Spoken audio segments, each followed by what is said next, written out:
Alhamdulillahirabbil alamin wa bihi nasta'inu wa billahi wa ala alihi wa sahbihi azmin amma ba'du.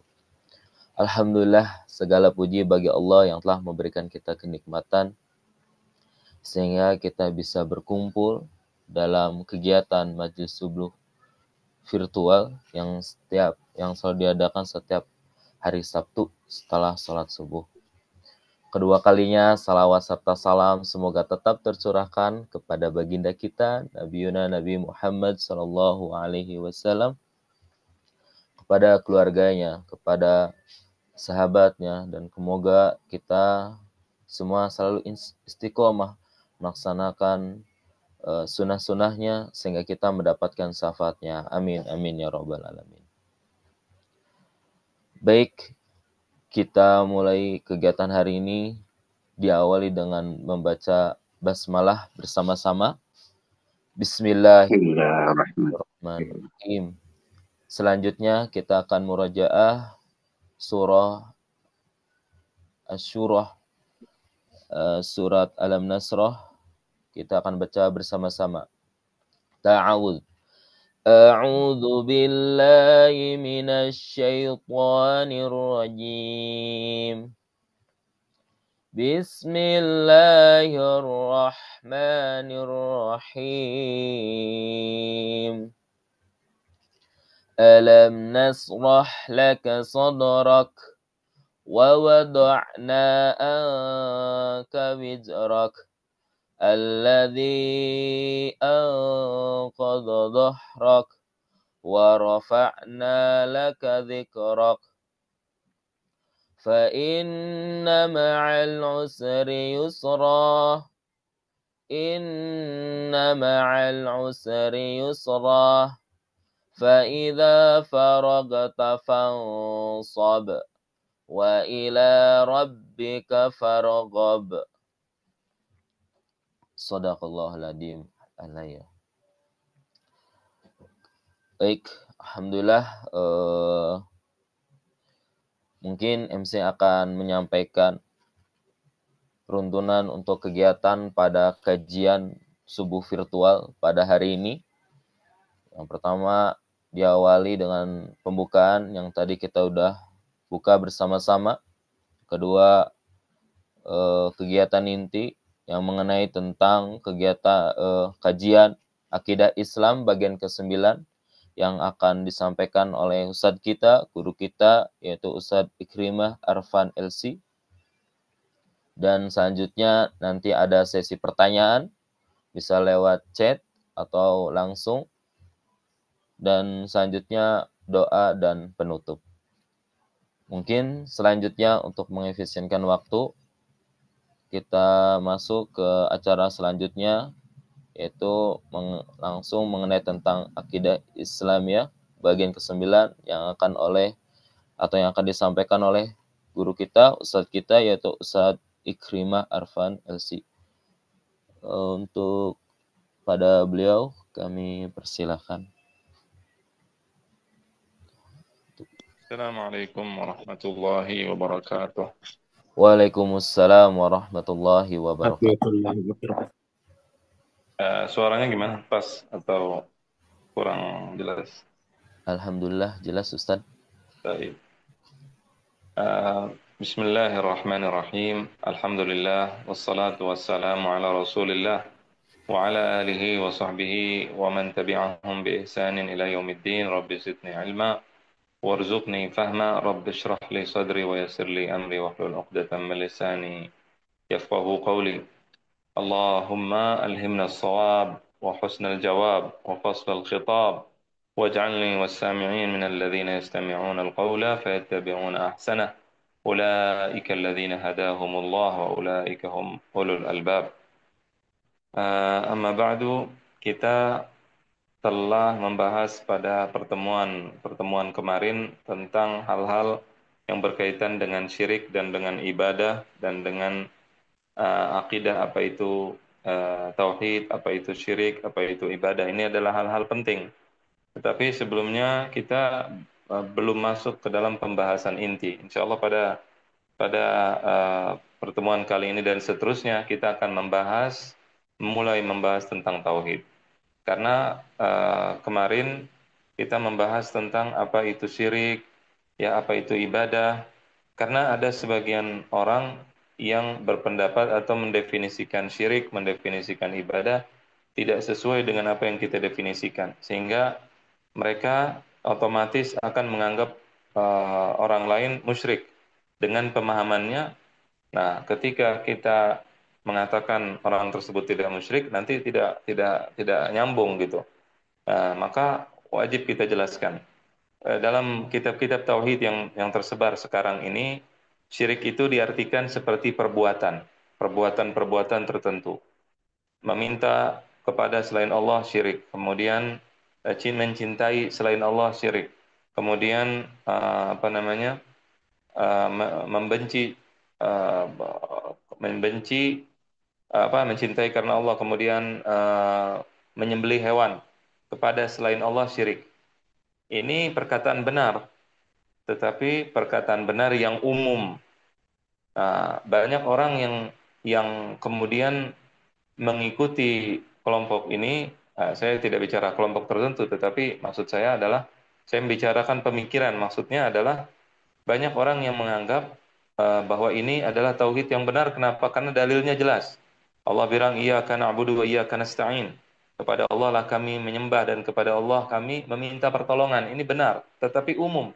Kita boleh minta pertolongan kepada orang lain dan tidak syirik. Ada hal-hal tidak syirik dan ada hal-hal yang syirik. Nah, jadi ini yang kemarin sudah kita jelaskan berkali-kali dan kita tekankan. Ya, beda tidak syirik dengan syirik apa? Bedanya ada di dalam keyakinan ketuhanan. Apakah pada saat kita minta kepada selain Allah itu ada keyakinan ketuhanan atau tidak? Ini yang penting. Ada yang lain, mereka membedakan antara syirik dengan bukan syirik itu dengan macam-macam. Minta kepada orang mati syirik, minta kepada orang hidup tidak syirik. Nah, ini sebenarnya salah. Ini salah. Minta sama orang hidup atau minta kepada orang mati, kalau mintanya itu karena keyakinan ketuhanan, maka dia musyrik. Ada orang minta kepada seorang manusia, minta apapun itu, baik dia mampu atau dia tidak mampu. Saya minta uang, saya minta ambilkan air, saya minta apapun. Ketika saya meyakini di dalam hati saya bahwasannya dia adalah Tuhan atau memiliki sifat ketuhanan, maka saya musyrik di sini. Ini yang dimaksud dengan meminta kepada selain Allah yang disebut dengan syirik. Mencintai kepada selain Allah, ya, kalau karena ketuhanan, mencintainya karena sebab-sebab ketuhanan, karena ingin menuhankan dia dan seterusnya, maka di sini syirik. Selain itu tidak syirik. Jadi kalau ada suami istri saling mencintai, ada Romeo dan Juliet, ya kita suka dengar. Ada Majnun dan Laila. Majnun Laila muslimin, mereka muslim. Walaupun Majnun itu sangat mencintai Laila. Luar biasa kalau kita baca cerita kisah mereka. Ini tidak musyrik. Nah, ini yang banyak orang salah di sini. Sehingga menuduh orang lain musyrik padahal dia tidak musyrik. Ya, ini yang harus kita jelaskan, dan tidak jelas nanti mereka ketika berbicara itu membedakan antara mana syirik mana bukan, tidak jelas, dan mereka punya dalilnya. Dalilnya banyak dalam Quran dan hadis. Nah, betul, tetapi dalil tersebut adalah dalil kalau dipakai untuk apa? Jika dipakai untuk orang, ya, dalil itu dipakai benar kalau untuk orang-orang yang melakukan perbuatan-perbuatan tadi karena keyakinan ketuhanan. Ya, Ibnu Taimiyah, saya bicarakan Ibnu Taimiyah sekarang, mengatakan bahwa sujud kepada selain Allah ada dua. Ada sujud ibadah dan bukan. Ya, ada sujud ibadah jika dilakukan karena keyakinan ketuhanan. Saya sujud karena saya meyakini bahwa yang saya sujud itu adalah Tuhan. Atau ada patung yang disembah selain Allah. Nah, itu kalau kita sujud berarti kita musyrik. Tetapi ada orang sujud kepada raja, ya, kepada raja misalkan, kepada suaminya, kepada orang lain, kepada gurunya, dan lain-lain, dia tidak musyrik. Bukan dia sujud. Betul. Kita tidak mengatakan syirik itu gerakan. Harus ada keyakinan dari hati juga. Bagaimana hukum sujudnya? Haram. Jadi tidak boleh. Bukannya saya bilang boleh. Ya, jadi jangan salah paham. Ketika saya katakan itu adalah bukan syirik, tetapi itu bukan berarti boleh. Ya, jadi ini yang harus kita pahami.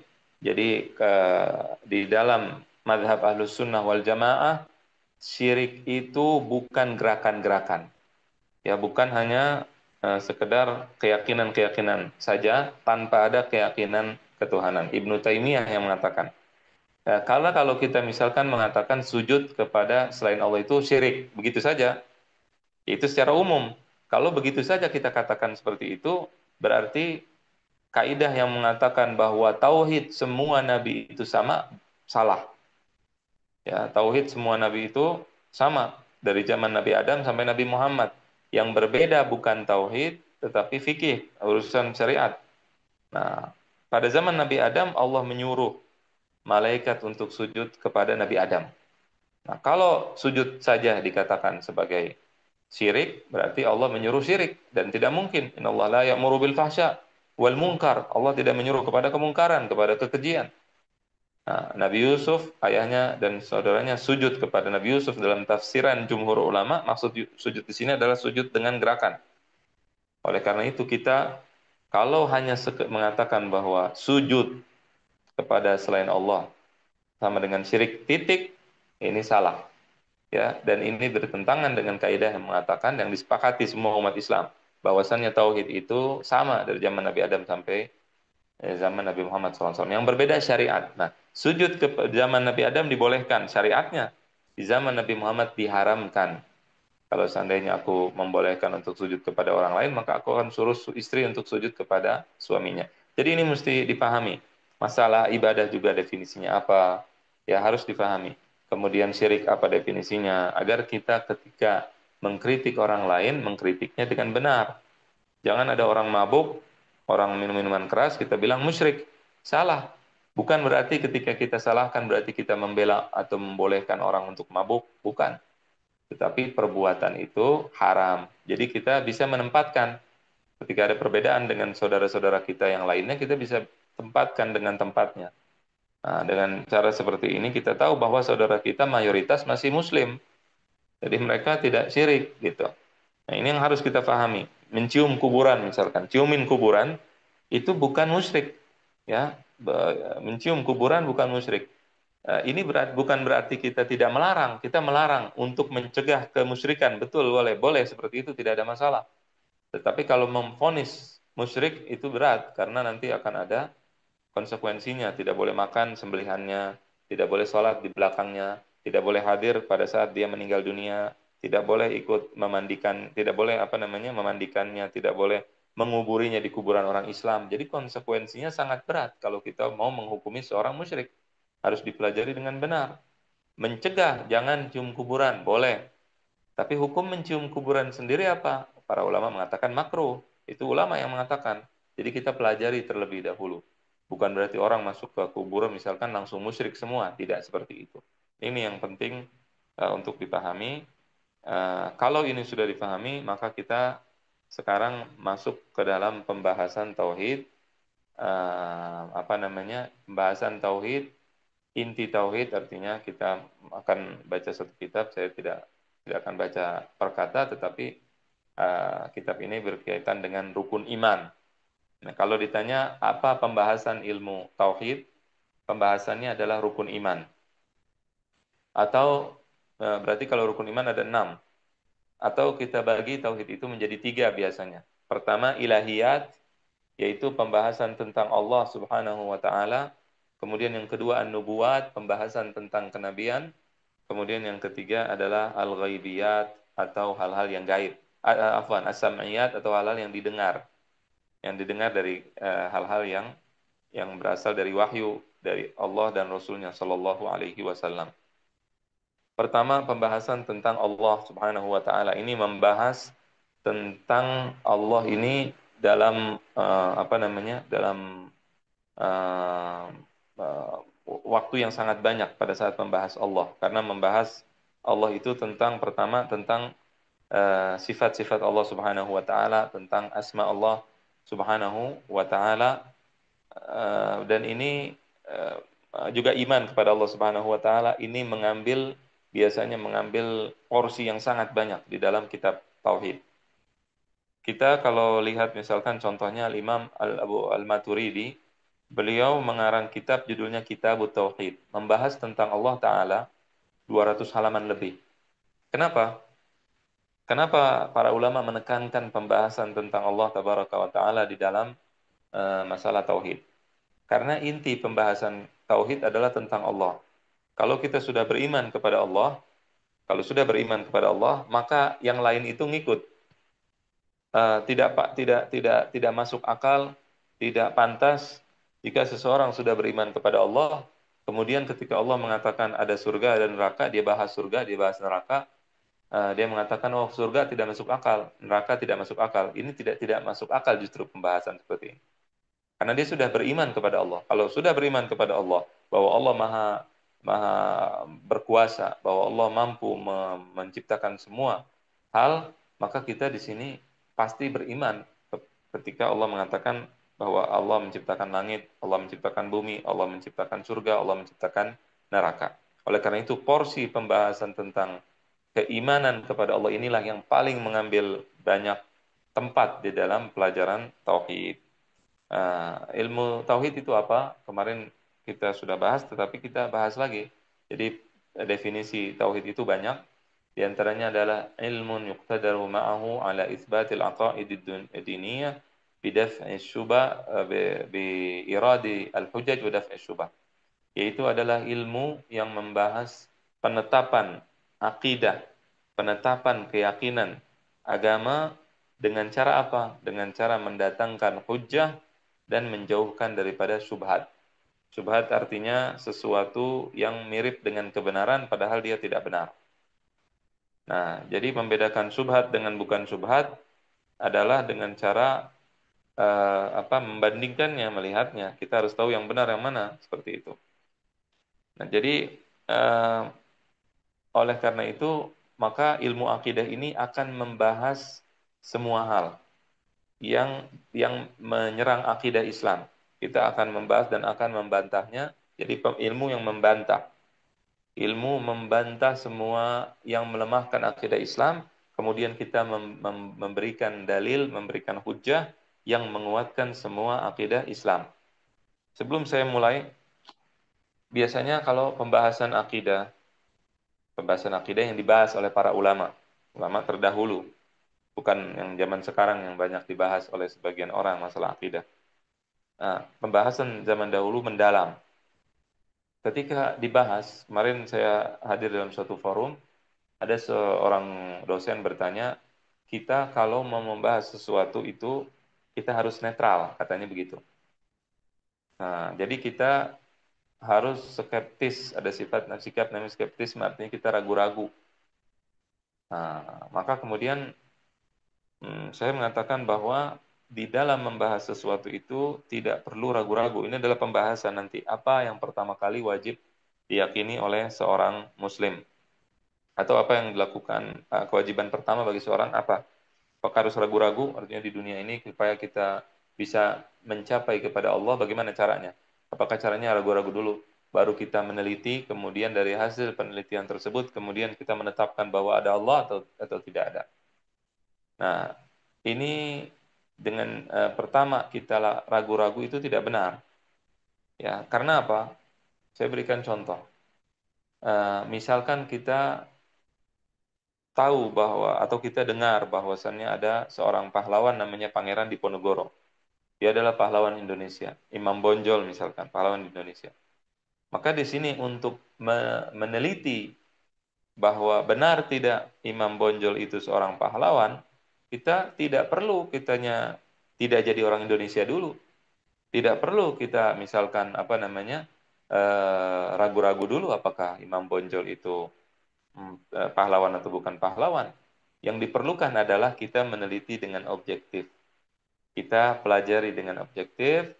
Kalau seandainya nanti di tengah perjalanan kita dapatkan bahwasannya ternyata Imam Bonjol atau Pangeran Diponegoro itu bukanlah pahlawan, baru kita katakan. Walaupun saya orang Indonesia, walaupun saya meyakini bahwasannya Imam Bonjol adalah pahlawan dan Imam Pangeran Diponegoro adalah pahlawan rahimahumullah taala, ya kita pelajari seperti itu, nggak ada masalah. Yang penting ketika meneliti, kita meneliti dengan cara yang ilmiah, kemudian kita siap dengan hasilnya, apapun hasilnya. Nah, seperti itu. Jadi nggak perlu kita ragu-ragu terlebih dahulu, kita murtad dulu, kita kafir dulu, kita tidak beriman kepada Allah dulu. Ini pemahaman yang salah. Jadi mudah-mudahan ini jelas ya. Jadi Allah menyuruh kita untuk objektif dan tidak menyuruh kita untuk netral. Ya, netral itu artinya kita apa namanya? Kita tidak memihak kepada pihak manapun. Nah, ini tidak benar.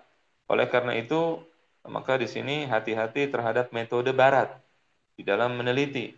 Mereka, sebagian dari mereka menolak kalau ada orang mengatakan alhamdulillah wassalatu wassalamu ala rasulillah di awal penelitian atau di awal penulisan ilmiah. Ini tidak ada hubungannya dengan ilmiah atau tidak ilmiah.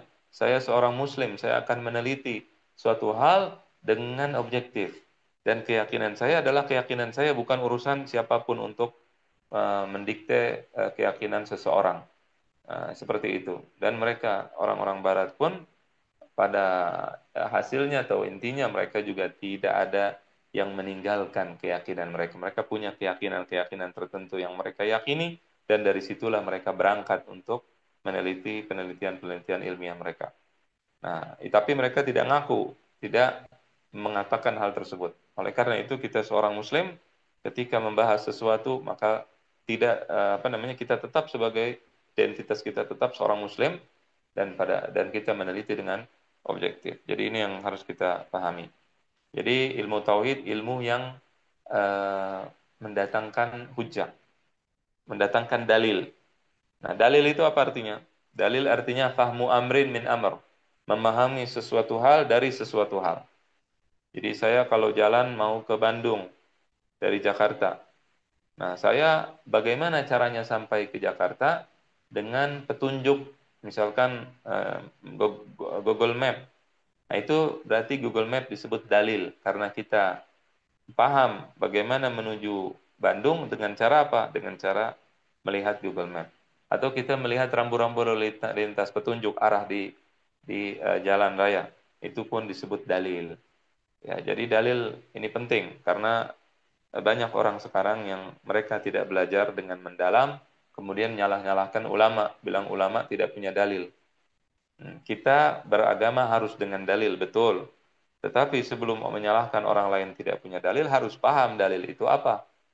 Ya, dalil itu adalah petunjuk yang menunjukkan. Dalil tidak hanya Al-Quran. Dalil tidak hanya sunnah. Ini penting dipahami. Ya, dalil itu Al-Quran dan sunnah. Kemudian Allah Subhanahu Wa Taala memberikan seorang manusia dalil untuk mengenalnya. Kalau kita pakai Al-Quran, kita pakai sunnah untuk berbicara dengan orang Hindu, untuk berbicara dengan orang Buddha, untuk berbicara dengan orang Kristen, itu nggak nyambung. Orang Kristen, orang Buddha, orang Hindu tidak percaya dengan Quran dan sunnah.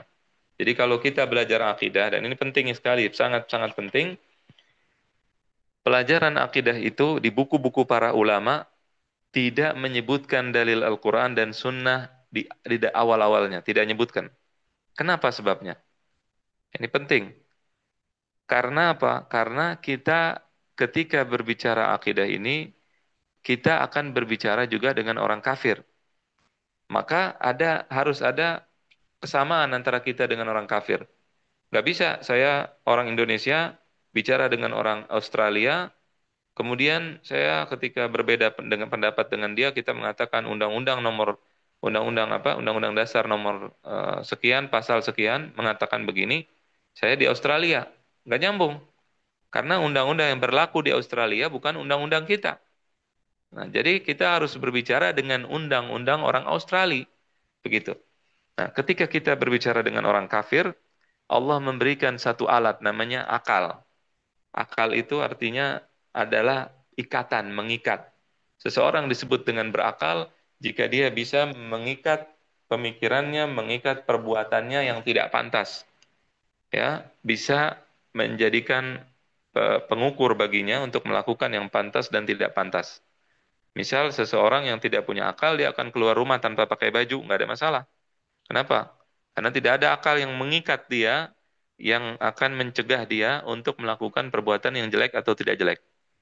Itu orang tidak berakal. Orang berakal tidak mau keluar dari rumah pakai baju, tidak pakai baju.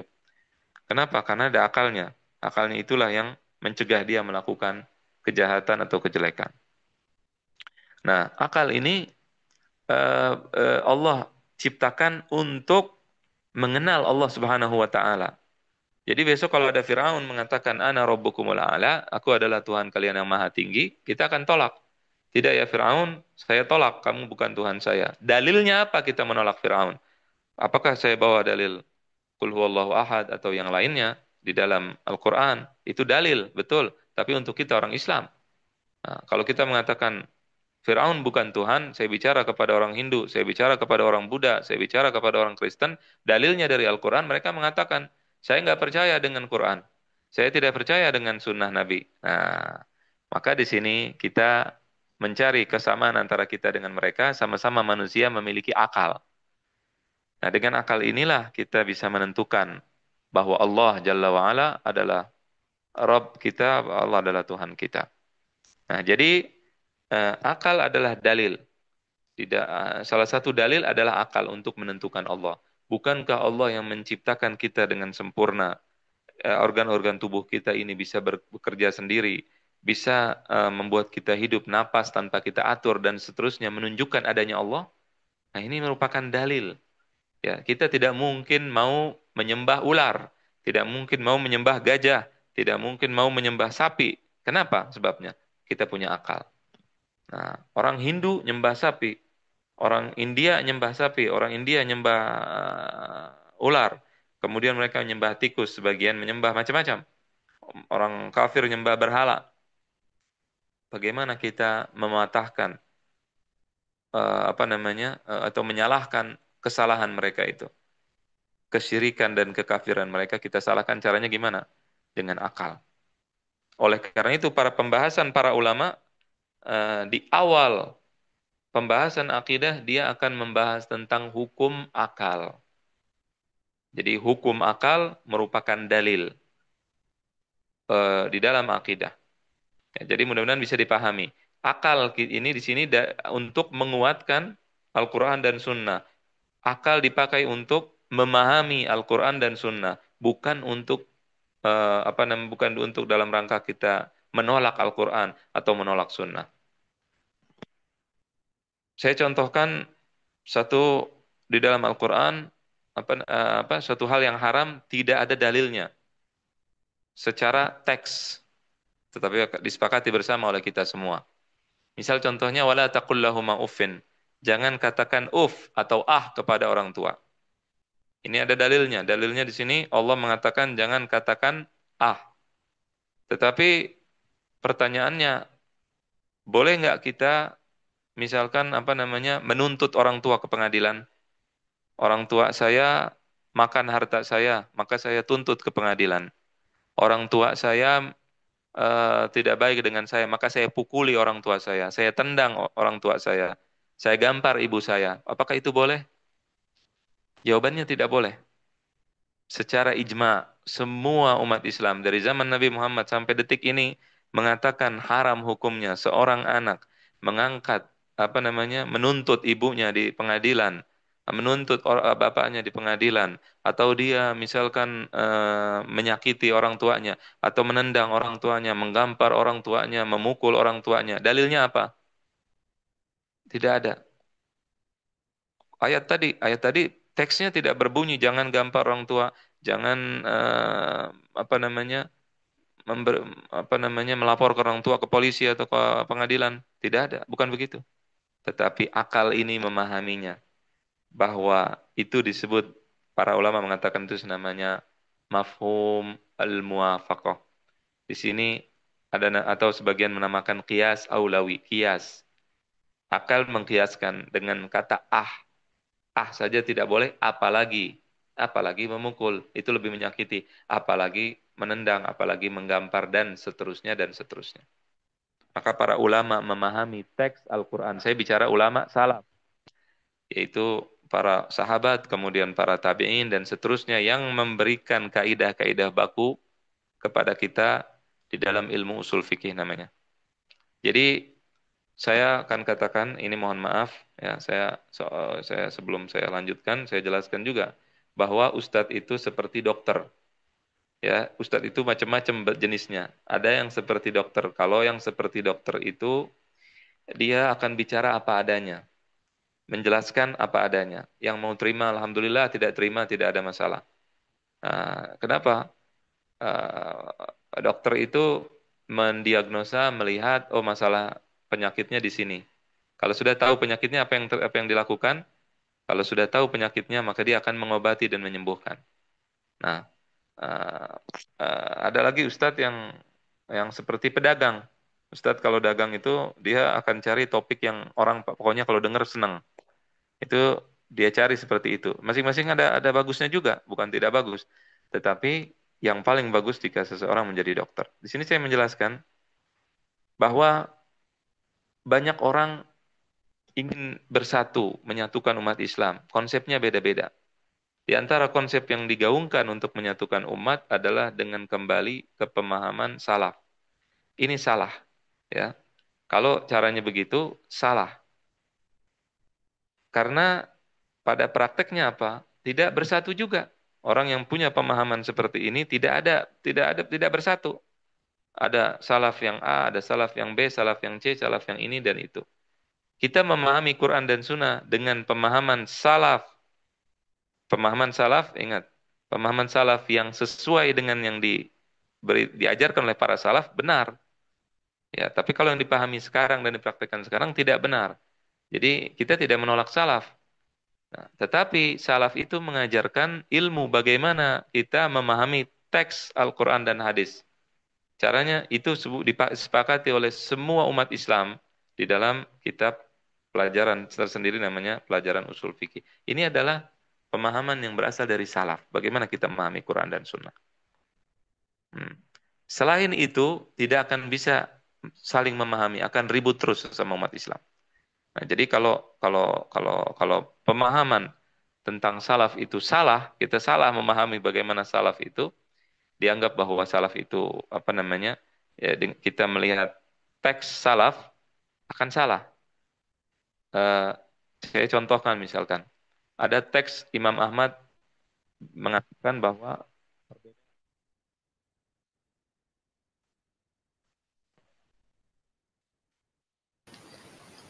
Afan Ustaz, suaranya tidak ada. sekarang gimana? Alhamdulillah sudah ada Ustaz. Sekarang gimana? Jelas Alhamdulillah ya? Ustaz. Ya. Alhamdulillah. Jadi salaf itu kalau kita pahami teks Imam Ahmad mengatakan bahwa Ahlussunnah wal Jamaah perbedaannya dengan Ahlul Bid'ah itu adalah banyak-banyakan yang nganter jenazah.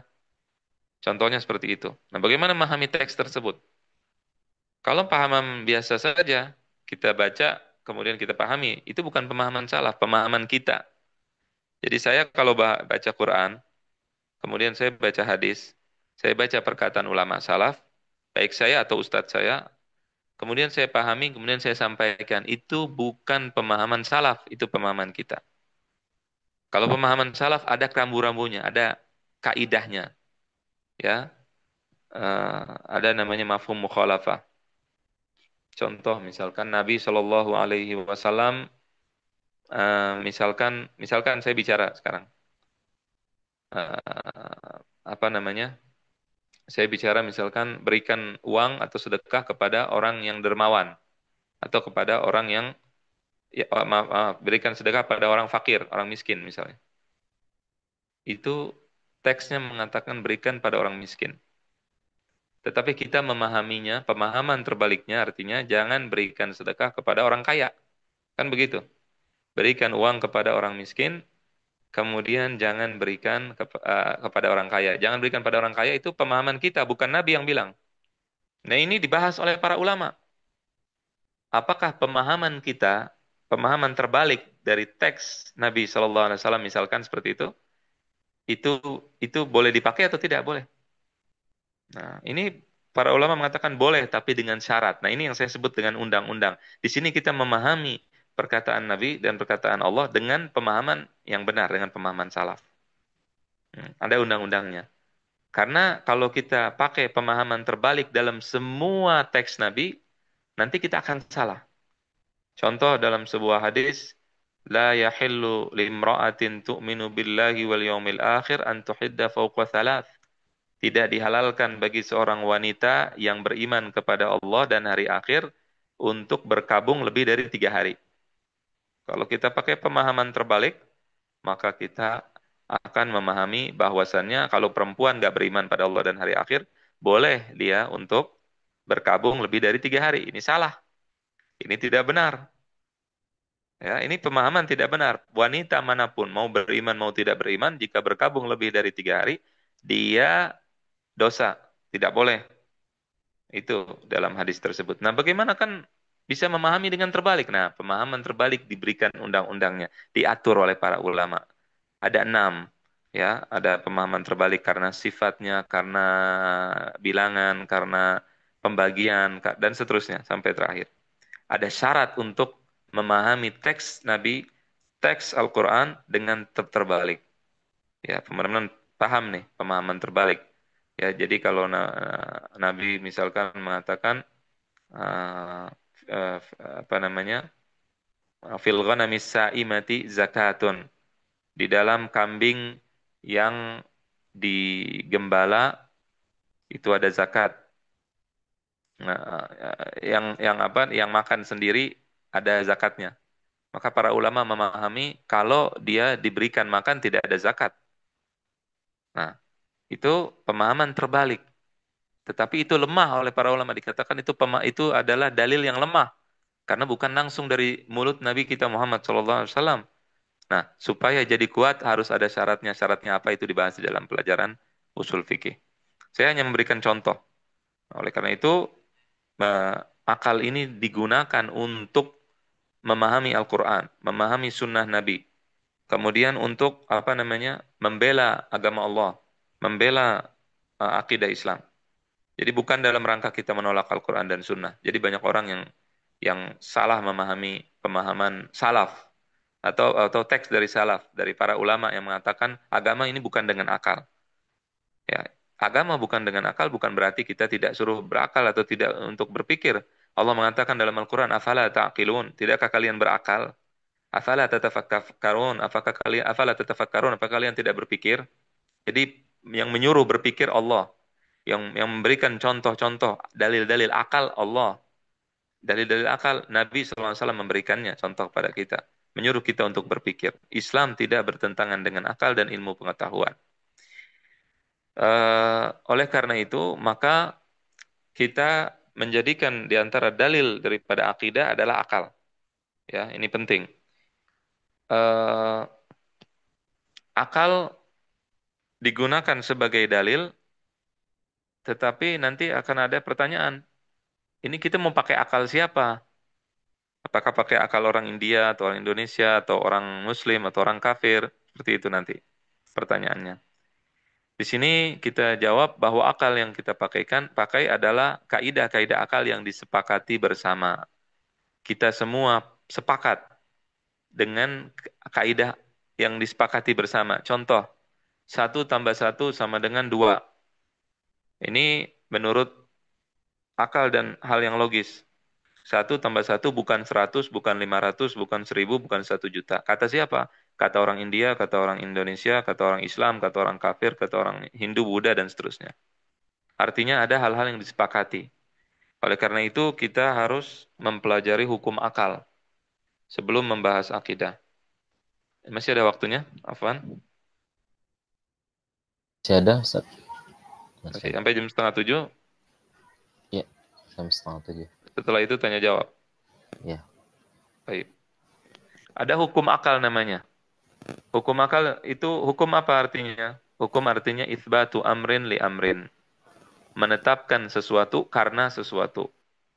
Nah, kalau salah menempatkan, kita akan menuduh agama nggak sesuai akal. Akhirnya banyak ateis, akhirnya banyak orang yang murtad, akhirnya banyak orang yang tidak beriman pada Allah dan Rasulnya. Ada seorang hafidh Quran, perempuan, hafidhah Quran. Sekarang dia banyak podcast, dia banyak menjelaskan kepada orang bahwa Islam itu tidak benar. Dia hafal Quran bilangnya. Kemudian dia pakai pakaian terbuka auratnya. Tadinya pakai jilbab, dia lepas. Mulai terkenal, masih muda.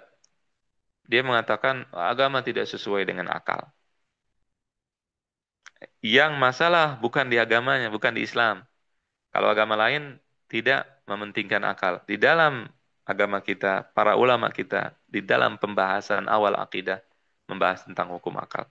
Salah menempatkan hukum, kita akan menuduh agama tidak sesuai dengan akal. Kalau ada yang mengatakan mukjizat tidak sesuai dengan akal, itu salah. Dia salah menempatkan. Hukum ada tiga. Hukum terbagi menjadi tiga. Ada hukum namanya hukum akal, ada hukum namanya hukum kebiasaan atau adat, ada yang namanya hukum wad'i atau hukum buatan.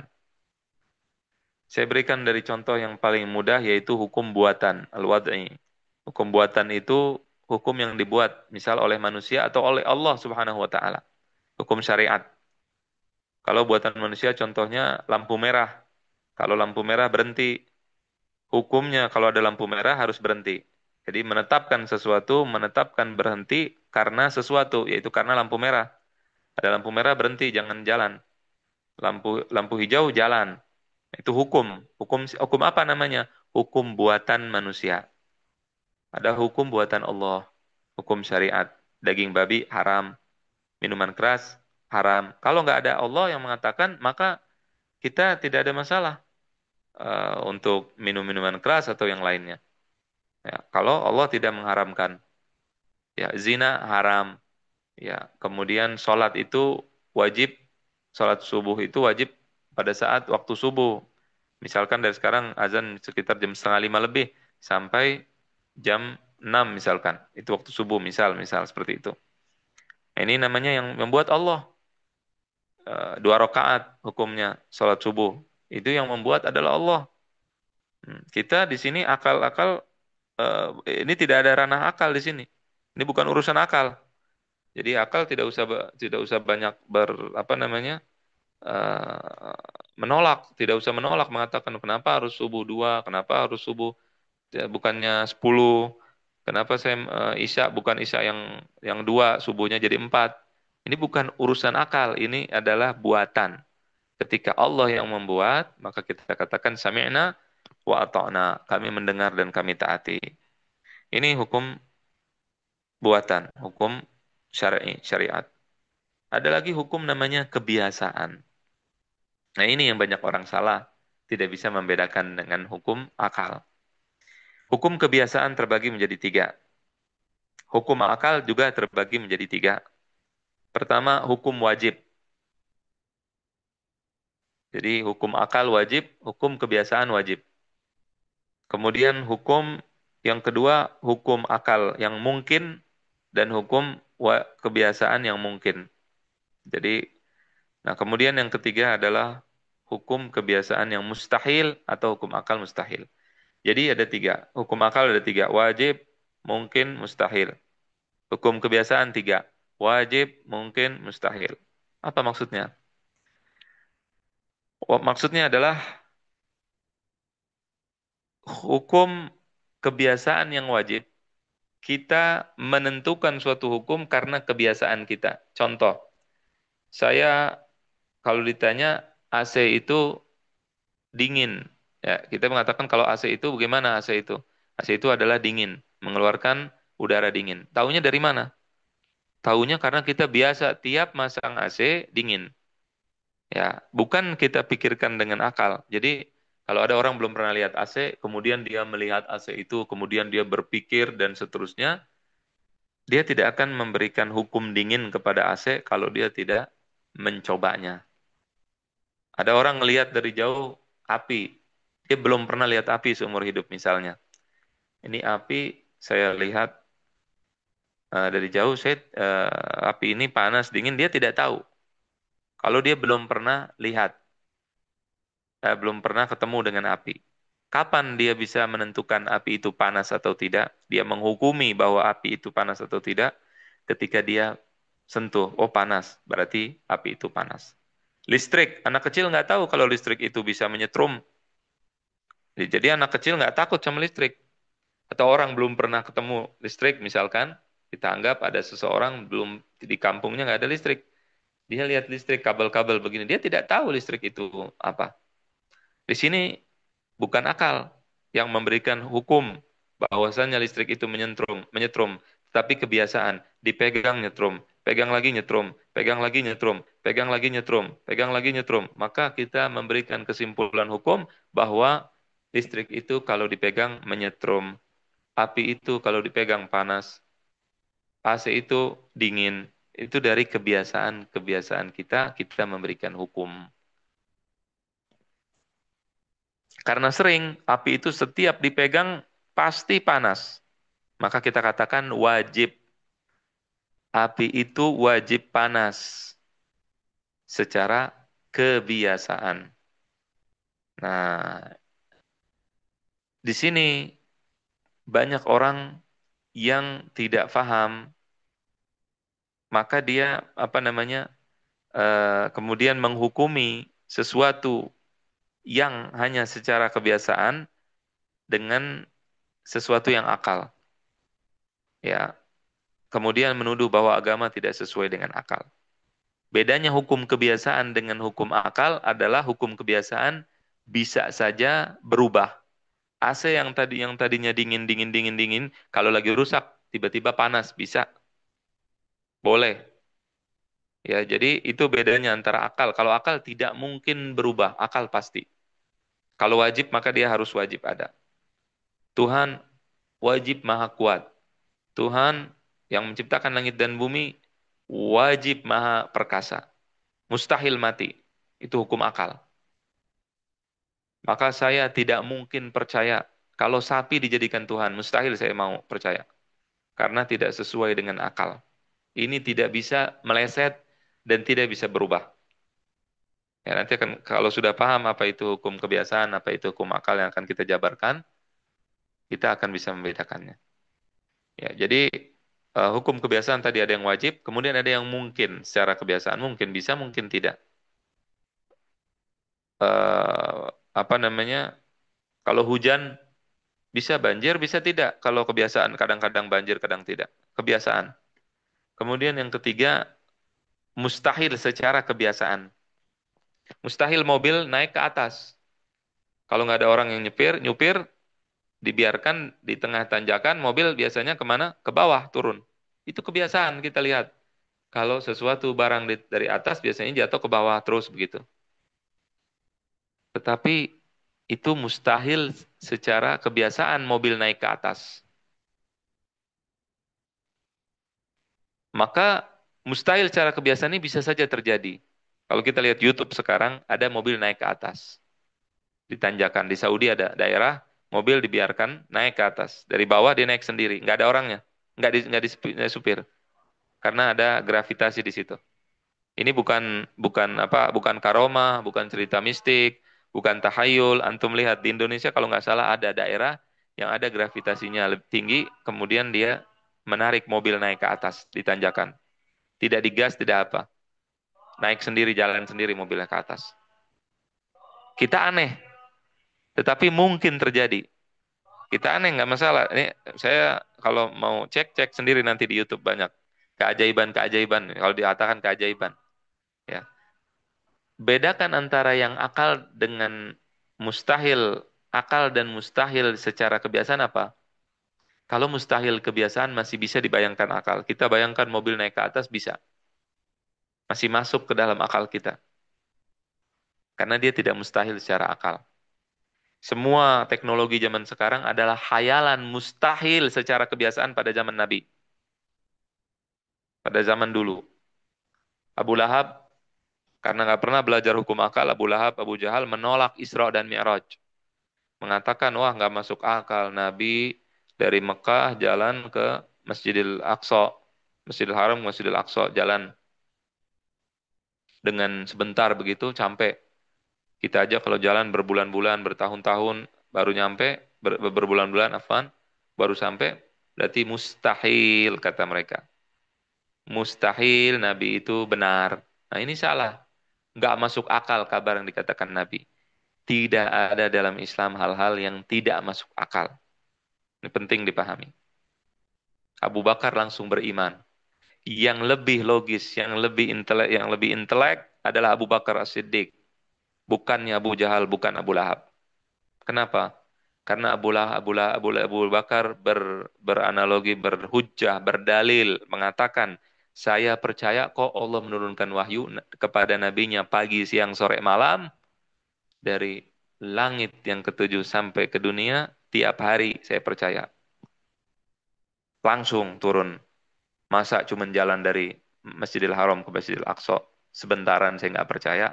Kalau saya nggak percaya berarti saya kontradiktif secara akal. Nah, Abu Bakar yang benar, Abu Bakar yang berdalil dengan dalil akal, Abu Bakar yang bukan doktrin pada saat dia beriman. Adapun Abu Jahal, kalau dia hidup zaman sekarang, ya, atau kalau kalau saya hidup, kalau kita hidup di zaman Abu Jahal, kita katakan Abu Jahal ada nanti satu benda kotak seperti ini benda kotak. Dari sini kita bisa melihat orang, ada mukanya, ada suaranya, bisa ngobrol. Kata Abu Jahal apa? Enggak masuk akal. Nah, ini salah, Abu Jahal salah menempatkan. Karena bisa dibayangkan ada benda kotak kemudian kita ngomong, bisa bayangkan itu, bisa masuk, bisa dibayangkan. Selama masih bisa dibayangkan itu bukan masuk akal. Tetapi secara kebiasaan mustahil di zaman Abu Jahal ada handphone seperti ini bisa ngobrol dengan handphone dengan video. Mustahil secara kebiasaan. Karena biasanya benda-benda seperti ini nggak akan bisa kita ngobrol dengan orang kecuali kita hadir, kita datang, kita ketemu. Itu zaman Abu Jahal. Tetapi itu kebiasaan secara apa? Mustahil secara kebiasaan. Nah, buktinya zaman sekarang bisa terjadi. Jadi mustahil kebiasaan bisa terjadi. Maka kalau ada orang menolak mukjizat Nabi Ibrahim yang dibakar tidak mempan, dibakar malah kedinginan, kan api membakar. Api itu panas, mustahil. Nah, dia bilang gitu. Mustahil itu nggak masuk akal kalau Nabi Ibrahim dibakar itu jadi dingin. Mustahil. Nah, dia salah menempatkan hukum. Betul mustahil secara kebiasaan. Tetapi secara akal tidak mustahil bisa dibayangkan. Saya masuk ke dalam api, kemudian saya kedinginan. Di dalam akal saya bisa membayangkan. Adapun mustahil secara akal tidak bisa dibayangkan. Saya minta semua yang hadir sini, bayangkan ada satu benda, misalnya handphone ini gini. Bayangkan kita tutup mata kita bayangkan handphone ini tidak bergerak dan tidak diam. Bayangin coba, sampai mati insya Allah tidak akan bisa bayangkan. Karena nggak masuk akal. Ada benda yang tidak gerak, tidak diem. Coba bayangkan sampai mati. Bisa nggak? Kalau ada yang bisa saya kasih uang, apa namanya, triliun nggak masalah. Saya bayangkan coba ada pulpen nggak gerak dan nggak diem. Caranya gimana? Coba masukkan ke dalam otak kita. Dibayangkan nggak bisa. Itu namanya mustahil secara akal. Ya, jadi mustahil secara akal tidak mungkin yang tidak bisa dibayangkan adanya. Kalau wajib secara akal, mustahil tidak ada. Tidak adanya mustahil. Ya, misalkan di antaranya mustahil secara akal adalah kita menguatkan sesuatu tanpa penguat. Misal begini, siapa yang menciptakan telur ayam? Yang menciptakan ayam telur. Telur dari apa? Dari ayam. Ayam dari telur, telur dari ayam, telur dari ayam, telur ayam, telur ayam, telur. Jadi siapa duluan? Siapa yang menciptakan duluan? Oh, saya pilih ayam. Kenapa ayam? Kan ayam dari telur. Yaudah, pokoknya saya ayam. Nah, ini nggak bisa. Ini namanya daur. Nanti akan kita pelajari. Muter-muter terus kita tentukan sesuatu tanpa penguat. Nggak bisa. Mustahil secara akal. Karena kita akan mengatakan itu dari ayam, dari telur. Bisa terbantahkan langsung. Nah, jadi harus ada yang lain yang menciptakan. Nah, nanti akan kita bahas masalah wajib akal. Di antara wajib akal adalah adanya Allah. Ada yang menciptakan. Ini terakhir saya ceritakan cerita Abu Hanifah radhiyallahu anhu. Beliau dalam suatu kisah yang masyhur diundang oleh orang ateis, tidak beriman kepada Allah dan hari akhir, tidak beriman kepada pencipta langit dan bumi. Maka begitu dia diundang untuk diskusi, maka Abu Hanifah terlambat diskusi jam 9, datang jam 12. Udah dicaci maki dan dikatakan bahwa Abu Hanifah penakut dan seterusnya. Kemudian Abu Hanifah mengatakan, mohon maaf, saya telat karena tadi ada apa namanya? Ada sungai, saya nggak bisa nyebrang. Jadi saya nungguin lama karena nggak ada perahu. Tapi tiba-tiba alhamdulillah ada paku-paku berterbangan. Kemudian ada kayu-kayu berterbangan. Kemudian ada layar-layar berterbangan. Akhirnya pakunya nancep sendiri, layarnya nancep sendiri. Kemudian berubahlah menjadi perahu. Nancep-nancep, terbang-terbangan begitu ada angin. Berubah jadi perahu. Kemudian saya naik, saya sampai di sini. Kata mereka, semua yang hadir mengatakan, wah Abu Hanifah telah gila. Abu Hanifah orang gila, masa ada angin bisa apa namanya terbang-terbangan kemudian menciptakan perahu. Berarti Abu Hanifah ini bodoh. Abu Hanifah ini sudah tidak masuk akal, sudah tidak waras, katanya begitu. Maka Abu Hanifah mengatakan, kalian tidak percaya kalau perahu itu bisa tercipta dengan sendirinya, tetapi kalian percaya bahwa langit dan bumi dan segala isinya itu bisa tercipta dengan sendirinya. Mana yang lebih tidak waras, saya atau kalian? Maka mereka semua akhirnya tahu bahwa mereka tidak waras dan mereka diam. Nah, jadi ini merupakan dalil akal. Abu Hanifah tidak pakai Quran, tidak pakai Sunnah. Tetapi bukan berarti kita tidak meninggalkan Quran dan Sunnah. Jangan disalah pahami. Di dalam Al-Quran dan Sunnah ada dalil-dalil yang bisa kita gunakan untuk kita pakai buat orang kafir. Karena dalilnya itu bukan karena Quran Sunnahnya, tetapi karena di situ mengandung dalil akal. Am khalaqus samawati wal arda bal la yuqinun. Apakah mereka menciptakan langit dan bumi? Jadi ketika Allah mengatakan, apakah kalian ini Tuhan karena kalian menciptakan langit dan bumi? Itu dalil akal. Nah, itu bisa kita pakai. Jadi ada sebagian dari Al-Quran bisa kita pakai untuk melawan orang kafir, menjelaskan kebenaran akidah Islam, bukan karena dia Quran dan Sunnah, tetapi karena dia mengandung dalil akal. Dan kita ketika melawan orang kafir atau menjelaskan tentang akidah Islam, kita dasari dengan dalil akal, bukan dalam rangka kita menolak Al-Quran dan Sunnah, tetapi untuk menjelaskan kepada orang lain bahwasannya ada dalil yang kita sepakati, yaitu dalil akal ini kita sepakati. Setelah kita sepakati dan kita imani Allah, nanti baru kita pakai Al-Quran dan Sunnah dan kita Islam. Islam artinya menyerahkan diri kita sepenuhnya dengan apa yang Allah katakan, dengan Quran dan dengan Sunnah Nabi Shallallahu Alaihi Wasallam. Kita mengatakan sami'na wa ata'na, amanna billah wa bi rasulih. Kita beriman kepada Allah dan Rasulnya. Allahu a'lam, sallallahu wasallam ala sayyidina Muhammad wa ala alihi washabihi ajmain. Dipersilakan jika ada pertanyaan. Assalamualaikum warahmatullahi wabarakatuh. Waalaikumsalam warahmatullahi wabarakatuh. Warahmatullahi wabarakatuh. Insyaallah, alhamdulillah, terima kasih Ustaz atas ilmunya. Semoga ini bermanfaat buat kita dan menjadi ilmu baru, pemahaman baru buat kita. Alhamdulillah. Selanjutnya kita masuk sesi berikutnya mengenai tentang tanya jawab. Baik, dipersilakan untuk audiens yang mau bertanya boleh lewat chat atau secara langsung. Mangga dipersilakan.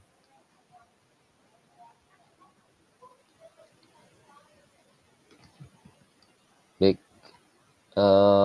kalau tidak ada, mungkin saya izin mau bertanya, Ustaz. Silakan. Ya, ini Ustaz, tadi Ustaz menyampaikan bahwa umat Islam terpecah karena emang untuk salaf ya, berkaitan tentang salaf, pemahaman salafnya masih salah. Nah, untuk yang betul bagaimana Ustaz biar umat Islam ini bersatu gitu.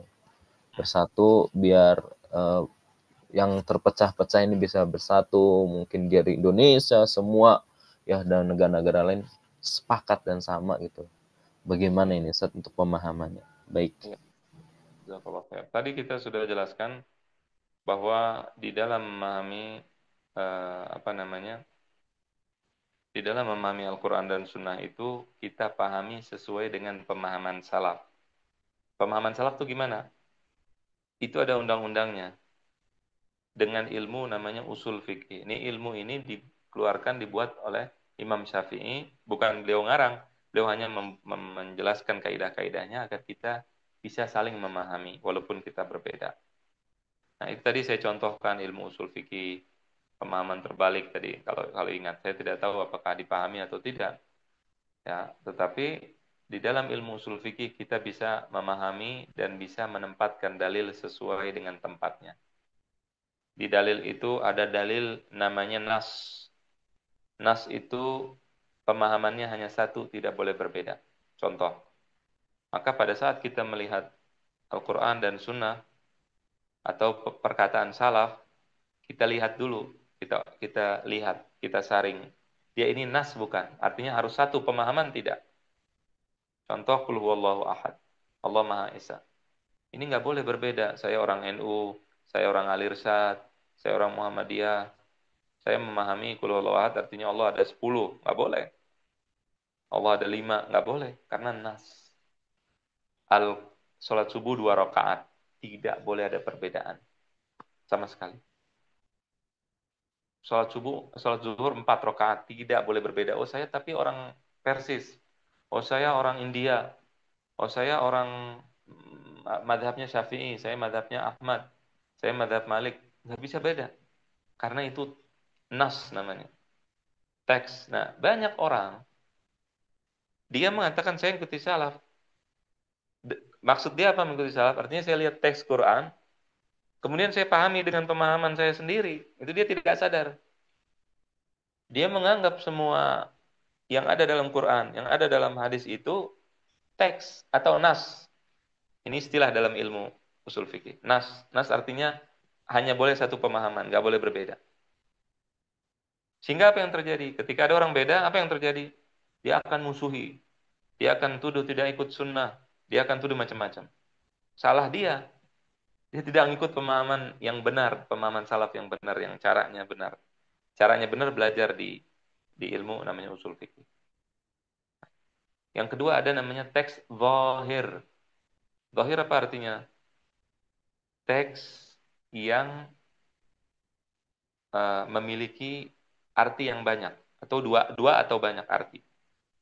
Tetapi kalau didengar kita memilih satu. Saya contohkan yang mudah, misalkan singa. Singa itu kalau kita sebut begitu saja artinya hewan. Singa itu hewan, buas. Tetapi kalau ada orang yang mengatakan saya melihat singa sedang khutbah di podium, nah ini artinya bukan singa binatang buas, artinya manusia yang berani. Artinya memiliki arti. Ada arti yang kuat dan arti yang lemah.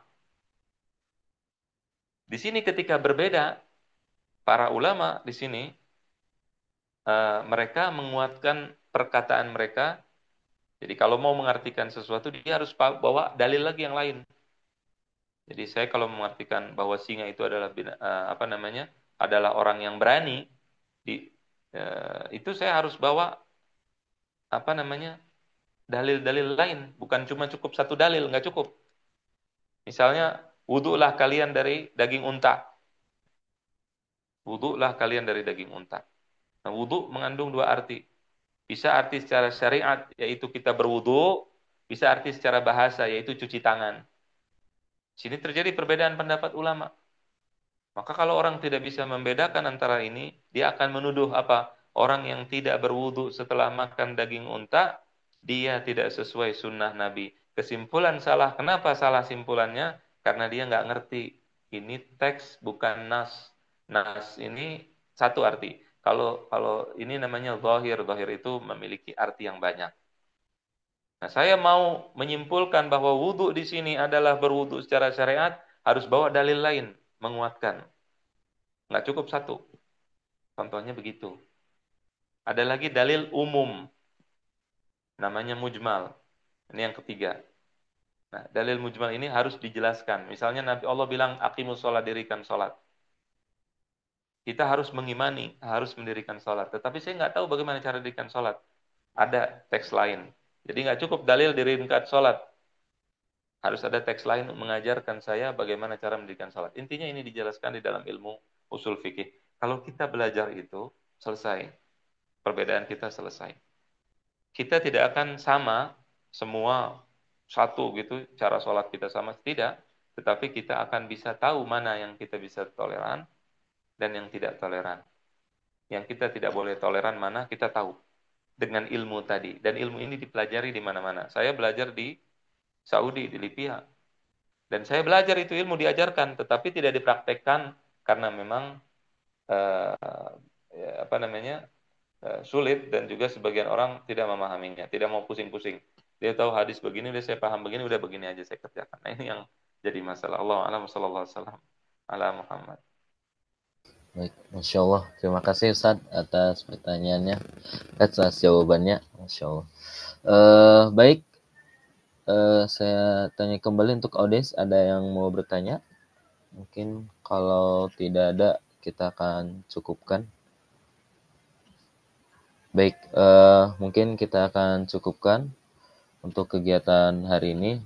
Sekali lagi saya ucapkan terima kasih banyak buat Ustadz atas ilmunya, Masya Allah. Ini luar biasa untuk saya pribadi, banyak ilmu-ilmu baru yang bisa saya pahami. Yang kedua, kita juga doakan buat Ustadz kita, guru kita, semoga Allah mudahkan segala urusannya, dan Allah juga kasih umur yang panjang dan berikan kesehatan buat guru kita, yaitu Ustadz Ikrimah Arfan LC. Amin amin ya rabbal alamin. Baik, kita tutup kegiatan hari ini dengan baca hamdalah bersama-sama. Alhamdulillahirabbil alamin. Alhamdulillahirabbil alamin. Dan doa akhir majelis, subhanakallahumma wa bihamdika asyhadu an la ilaha illa anta astaghfiruka wa atubu ilaik. Baik, terima kasih buat semuanya, buat audiens, khususnya buat guru kita, Ustaz kita. Terima kasih Ustaz Ikrimah Afwan sudah menyampaikan materi pada hari ini. Terima kasih. Akhirul kalam. Assalamualaikum warahmatullahi wabarakatuh. Waalaikumsalam. Waalaikumsalam warahmatullahi wabarakatuh. Jazakumullah ya Ustaz. Sama-sama. Barakallahu fiikum. Syukran. Terima kasih banyak.